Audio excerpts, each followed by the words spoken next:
Hello, this is Bob Gray Sr. Welcome to Ministry Moments, Lord willing, every Friday, 4 o'clock Eastern Time. We'll get this Florida straightened out here, won't we? Yeah, anyway, it's 4 o'clock Eastern Time every Friday. SolveChurchProblems.com is another avenue that you could go to take a look at, or your favorite podcast provider. You could find Ministry Moments there, but this is Ministry Moments also on YouTube, Bob Gray Sr. And not a sermon, not going to preach every week. I'm going to just spend a little time and, as the liberal would say, chat with you for a while. But try to deal with issues maybe that might be of uh, help to you if you've not run into it. Some of the things that we cover in these ministry moments, you will. And so we'll try to take 53 years of ministry as of this broadcast to try to give you some thoughts that maybe might be a blessing to you. Tomorrow's soul winning, Saturday. So time to go win souls, get people saved, and prepare for the Lord's Day, which is Sunday. So let me talk to you today about handling media in a crisis. Handling media in a crisis. We are in a media moment in the world, really. Everything's being said is being recorded and being played back for good or bad, doesn't matter. It's going to be used either for you or against you, but it's going to happen. And the computer age, the internet, you can curse it or try to use it. So I try to use the ministry moments and solvechurchproblems.com and the clinics that we're hosting now in Central and South America to try to spread not just the gospel, but the work of the gospel. And so anyway, today's subject is handling media in a crisis. Let me just dive right into it. It's not very long. It's 55 points, 35 subpoints, 3 jokes, and 2 tear-jerking illustrations. But here we go. Handling media in a crisis. Number one, there are people you must build a relationship with when you first come to town. In 1980, I came to Longview as pastor of the Longview Baptist Temple and was glad to do so, in love with the will of God. And what a great ministry God gave us there in the 3 decades that I pastored there. But when I arrived in town, there were some relationships that I knew because we would have an aggressive soul winning church, not just a soul winning church, but hyper aggressive soul winning church. So there's some people that I built a relationship with, and I suggest that you do the same thing to build a good relationship with the media, because the crisis is going to come. You can't have a soul winning church, a bus ministry church, a large aggressive Sunday school program with people being saved and baptized every week. I don't mean just once in a while, but every week. You've got to prepare, but you know what's coming down the road when you become a soul winning church. You knock on every door in town, in some cases, many times over. So handling media in a crisis. Number one, I'm going to give you a list of people that you need to build a relationship with when you first come to town. Number one, the chief of police. I would suggest you take him out to dinner. I'd suggest you introduce yourself to him and tell him a little bit about yourself and about what you want to accomplish as pastor. Number two, sheriff. Number three, mayor. Number four, the religious editor of the local paper. The religious editor of the local paper. Number five, motel and apartment owners. If you're an aggressive soul, you're going to be knocking on doors, and people are going to call the manager or call the owner and going to be very upset with you about handing out gospel tracts and so on. It's just the nature of it. So we're talking about handling media in a crisis. I said, number one, there are certain people you need to build a relationship with when you get to town. The chief of police, the sheriff, because when they start getting called, hey, these people are knocking on our doors out here in our community and so on and so forth, then they already have met me. They've already know our mission, what we're out to do as a church to spread the gospel. And I explained that to them.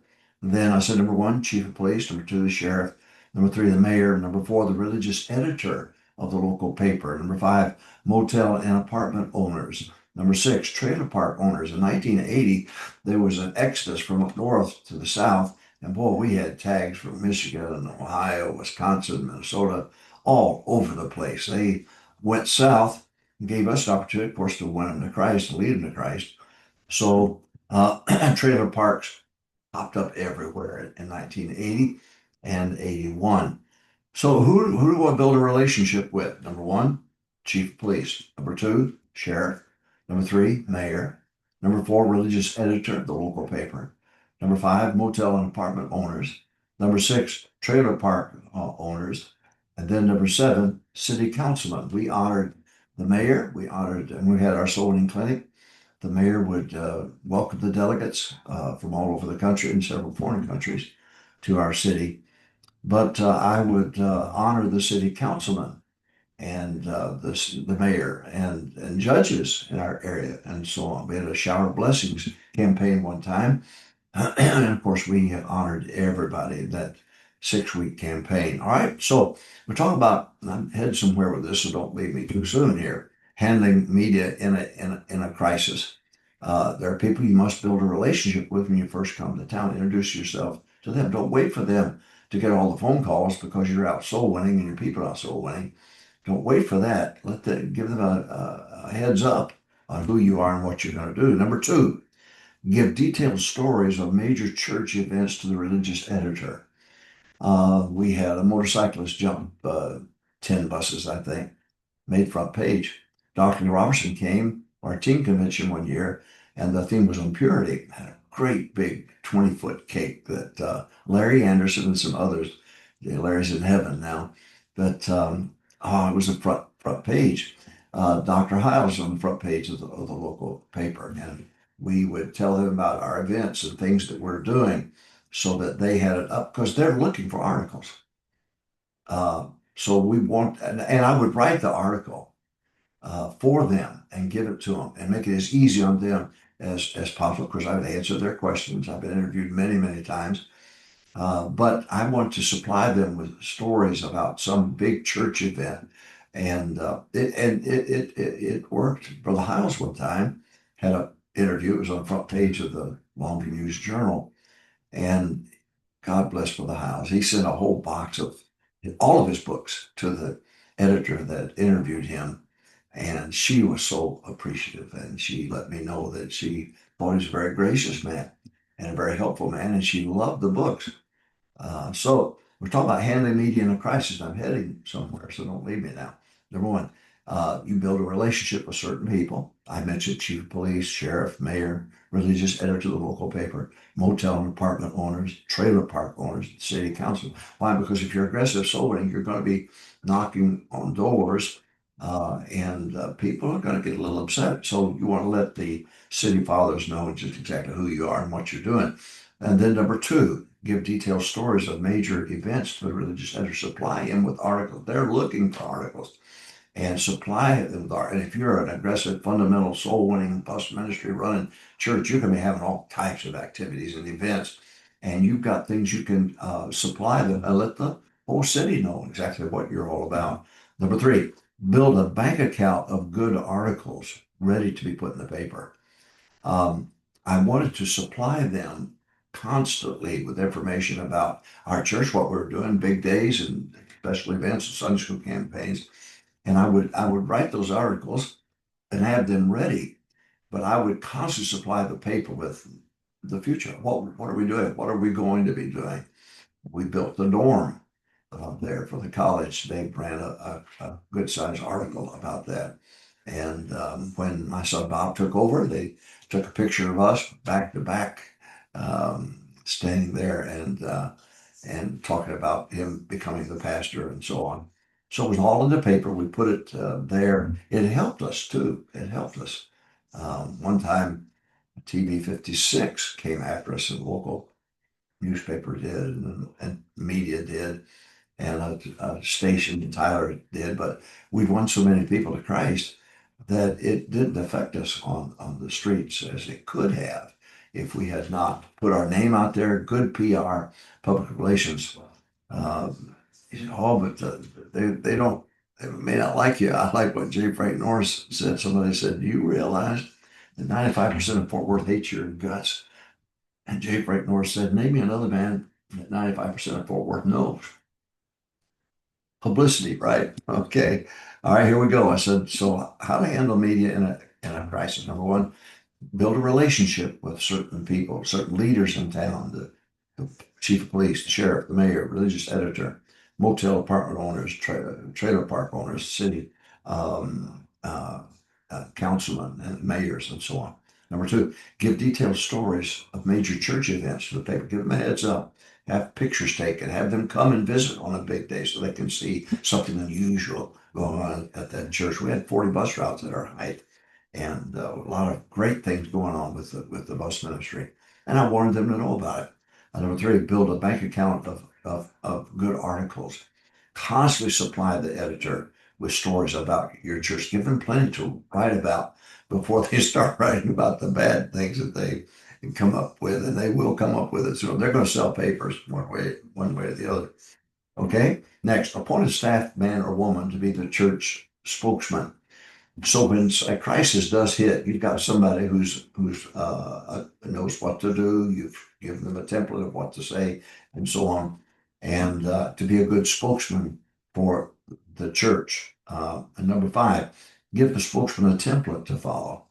Um, when we had several major, really major attacks on us there, we had my son Bob was the spokesman for Longview Baptist Temple, and he was trained by lawyers that handled crisis things back in those days, and he did a great job.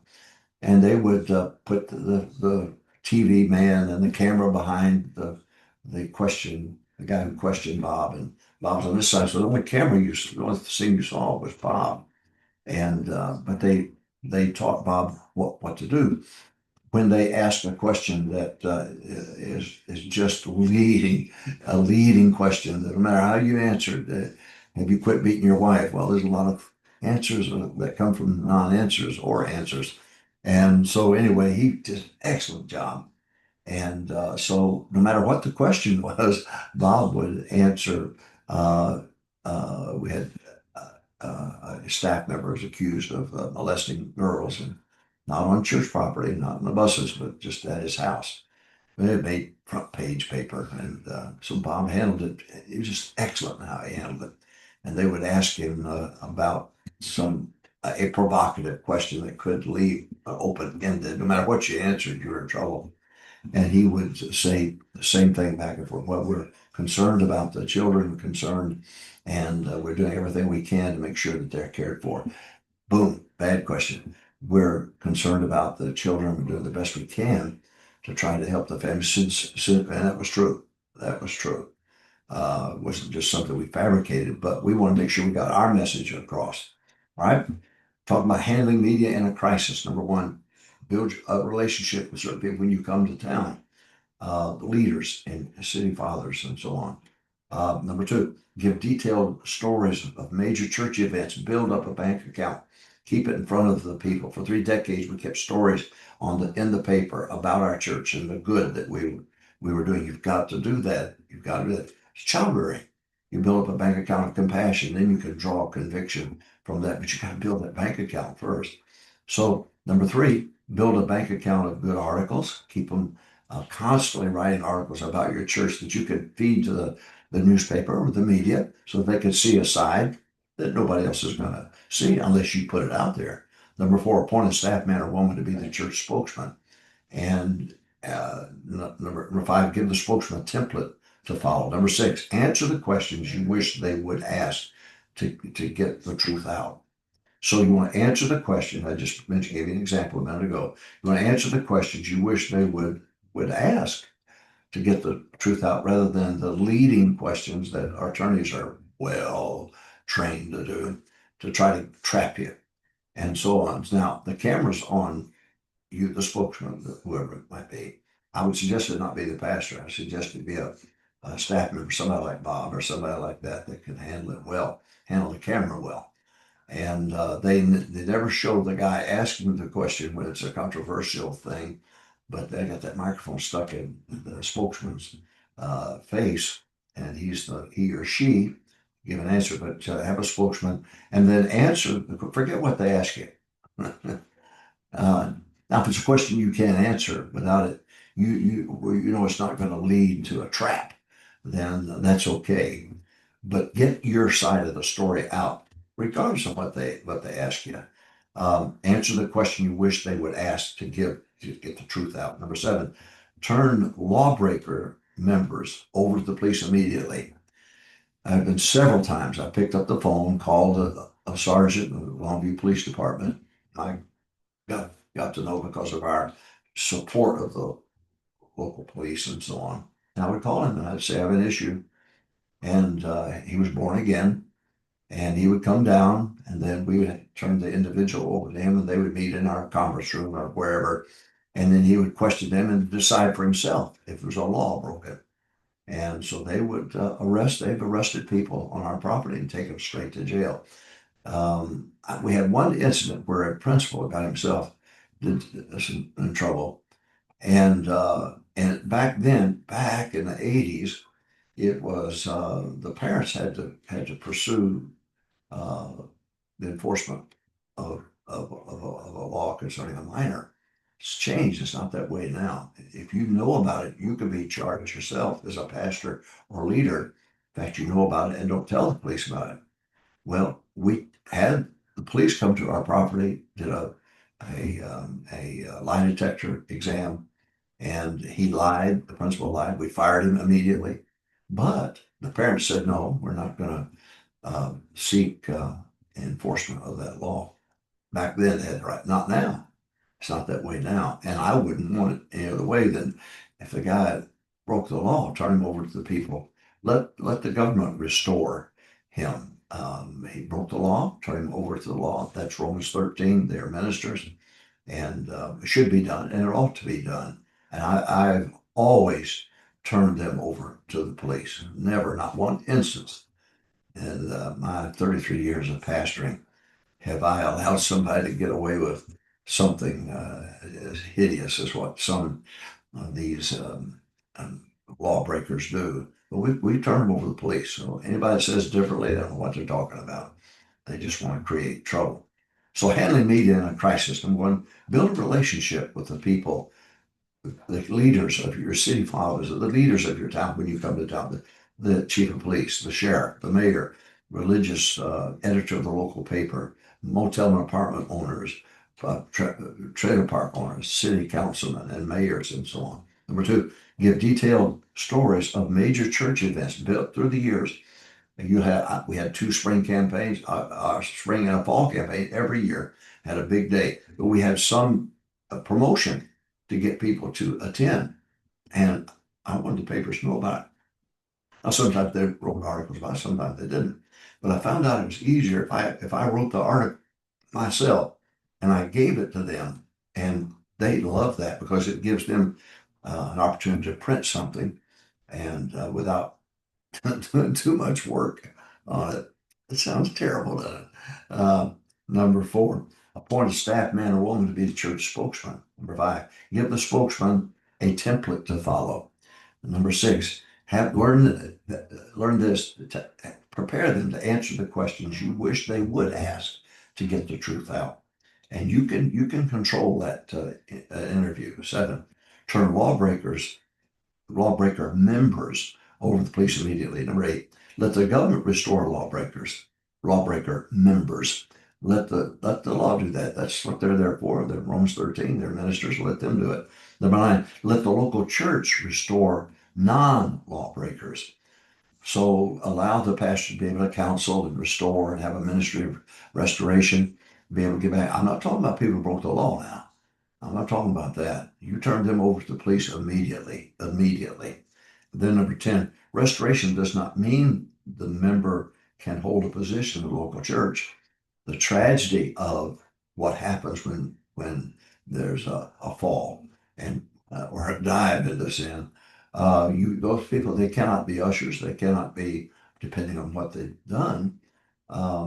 we had an investigative tool of looking at the background of people. Everybody was an usher. Everybody was a Sunday school teacher, staff member, whatever. In fact, they had badges that they carried with them showed that they had background checks on them.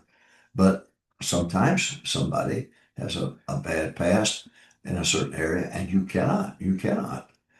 So I said, what do you do with child molesters and predators? We send them to Brother Roloff. That's what we did. Pack them up and send them down to Roloff Ministry. That's what that's there for. And they should never ever be allowed back into a local church with the opportunity of doing something that they've done before. So restoration, yeah, we're for restoration. We'll do our best to help you. But in some cases, it's just better for you to go to some place like the Roloff homes that helps somebody else that falls to be restored themselves and have that could be a big there's a lot of ministries like that around the country. In our day, we use Brother Roloff and the Roloff homes. All right, we're talking about handling media in a crisis. If you're going to be now, if you're just a passive church and you could care less whether by your actions, you care less if they go to heaven or hell, doesn't make any difference to you, then you don't have anything to worry about. They'll be on your side. But in case you're an aggressive soul winning church, and hopefully there'll be a return to that in America, not now, in the 60s, 70s, 80s, 90s, and the early 2000s, it was true. It was true. Great churches, winning souls, great bus ministries, winning souls, baptizing every week, as Longview Baptist Temple did. What a tremendous ministry that church, regardless of what the enemies say about it. It was tremendous, a tremendous ministry. All right, we're talking about handling media in a crisis. Now, if you're aggressive, sooner or later it's going to happen. You just get yourself prepared for it. How do I do that? All right. Number one, build a relationship with the father, the leaders, the city fathers of your town, the chief of police, the sheriff, the mayor, religious editor of the local paper, motel apartment owners, trailer park owners, city council. You get the idea. Go to them. Tell them who you are. Show them your tracks. Say this. There'll be people out here winning people to Christ, and they start complaining. You'll know, at least you'll know who we are. And here's my phone number. Call me. Call me. I would tell motel owners, say, look, if you've got a family that's having a tough time, you got to kick them out. Don't kick them out. Call me. Call me. We gave $325,000 to what we call a gleanings offering. After the day's over on Sunday, we raised the money to make sure that families weren't put out on the streets. And so we do that with motel owners, with apartment, with trailer park, and so on. So it helped us not only get a good rapport with the owners, but also to help the people who are in serious, serious need. So, number one, build a relationship when you come to town with the right people. Next, give detailed stories of major events to the local paper. Build a bank account of good articles. Week after week, they may not print them, but offer it to them. If you got to have campaigns, spring campaign, fall campaign, big day in the spring, big day in the fall, and you'll have promotion. You'll have people coming in and have a big day. So you want to let the press know about it. Appoint a staff man or woman to be the church spokesman. I do not suggest that the pastor be the spokesman, but somebody be that is the spokesman for that church. 5, give the spokesman a template to follow. Number 6, answer the questions you wish the press would ask so they get the truth, so you get the truth out. So answer the questions you wish. Forget about what they're asking unless it's something that leads to getting the truth out. But don't let them trap you because they're experts at what they do. Turn law-breaking members over to the police immediately. That's what the law is there. Romans 13, they're ministers. That's what they're there for. Let the government restore lawbreaker members. Let the government do that. They want to put them away, put them in a program, something like that. Let them restore them. If they've broken the law, it's out of your hands now. It's in the hands of the ministers, that Romans 13, that God has put over you. Let the local church, restore non-law breaking members. So if they've not broken the law and they need help, then have a ministry that you can use to help them. Then number 10, restoration does not mean the member can hold a position in a local church. Don't get mad at the pastor now. If there's somebody that he says, well, I can't let you teach Sunday school. You can't be a deacon here. You can't be an usher here. Don't get mad at him. He's trying to protect the flock and trying to do the best that he can. A ticklish issue, can't run from it. It's there and it's real. We've got to be wise as as can be. And let this mind be in you, which is also in Christ Jesus. And so I asked the Lord, Lord, help me, give me the mind of Christ to be able to handle this. I remember going to a CLA meeting one time in the early days at Middle Road. Well, I was 81. And I walked out, took the three-ring binder, threw it in the trash can. And another pastor said to me, "What in the world did you do that for?" I said, "If I listen to that, I'll never run a bus again as long as I live." So you have to be careful.